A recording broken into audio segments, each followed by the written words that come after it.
கர்த்தருக்கு ஸ்தோத்திரம். எனக்கு 3 வருடமாக எனக்கு நோயினால் ரொம்ப கஷ்டப்பட்டேன். எந்தெந்த ஆஸ்பத்திரிக்கெல்லாம் போன அங்கெல்லாம் ட்ரீட்மெண்ட் எடுக்கும்போது ஒரு நோயுமே எனக்கு இல்லை.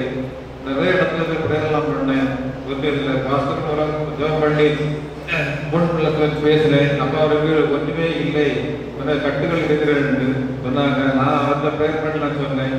அதாவது இருக்கும்போது எனது மகளுக்கு ஆகஸ்ட் 29ஆம் தேதி தொடங்கு, 26ஆம் தேதி என் மனைவி பைக்கில் போகும்போது கீழே வந்து வலது கையில் இருந்த எலும்பு இதாக கொட்டிட்டு, அதாவது உடனே பாஸ்டருக்கு ஃபோன் பண்ணேன். ஒன்றுமே இல்லை, அவன் சாத்தான வேலை சொன்னாங்க. அதுக்கப்புறம் நல்ல மாதிரி ஆண்டவர் நல்ல கிருபையை தந்தார். எழுப்பிட்டு நடக்கிறான், வந்திருக்கா. வேற எனக்கு நிறைய அற்புதங்கள் செய்திருக்காங்க. அதனால ஆண்டவரை நான் தோத்திருக்கிறேன். இப்பொழுது நான் டெய்லி காலையில நைட்டும் டெய்லி ப்ரேயர் பண்ணேன். அதனால எனக்கு நல்ல விடுதலை தந்திருக்கார்.